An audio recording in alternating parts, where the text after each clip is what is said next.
Go, Tucker. What are the metallic Archaea? Volcanic craters spewing sulfur. Water hot enough to boil your skin off. Ocean depths of 800 plus atmospheres. Wastelands radioactive enough to kill you where you stand.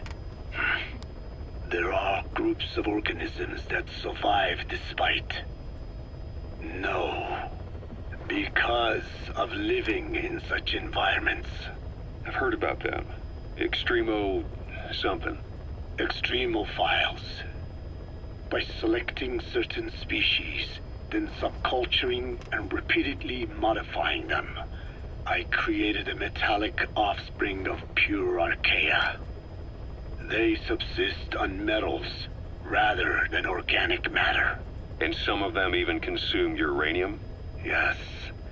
Uranium enrichment Archaea metabolize only uranium-235. As a result, they produce weapons-grade enriched uranium.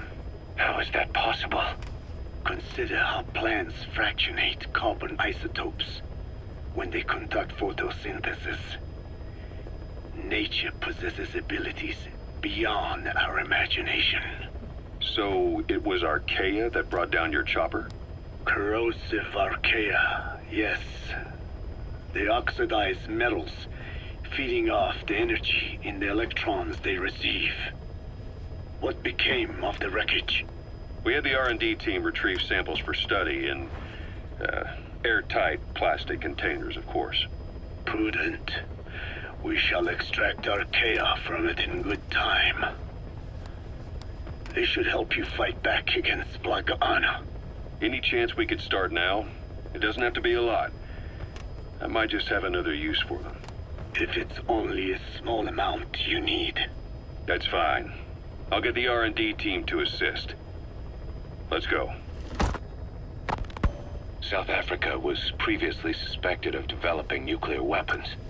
It already had a conspicuous presence at the UN because of apartheid and its armed expansionism. But when neighboring Angola and Mozambique became socialist countries in '74, South Africa felt hounded into a corner. So it accelerated its nuclear program to protect itself. 3 years later, the Soviets discovered a test facility, and 2 years after that, an American satellite observed a flash in the southern Indian Ocean. It said this was South Africa conducting a nuclear test with the help of a certain ally. Skullface used the situation in South Africa to get this ally to lend a hand. They both wanted nukes, so it was a mutually beneficial relationship. On the surface, anyway. I figure South Africa started getting serious about nuclear weapons production in '75.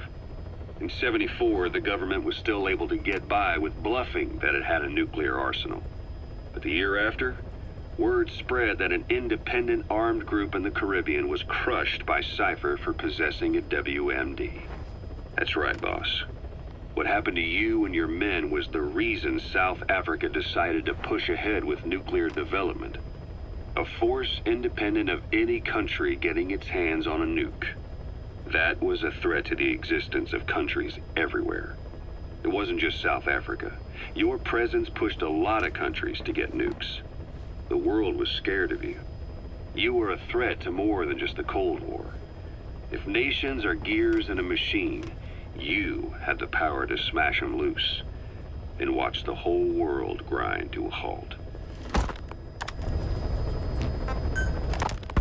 Emmerich uses externally powered legs of his own design.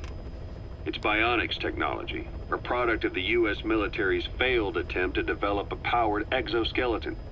All the wearer has to do is apply a little force, and the actuators continue the movement in that direction. But his legs are unique. Instead of using a hydraulic mechanism, the actuators run off metallic Archaea. That increases the actuator's reaction speed and also enables him to lock and release the joints at will. The legs are a nifty little gadget, but they have two clear weaknesses. First, they're dependent on external power, maybe because he built them knowing he couldn't leave his lab. There's no internal battery.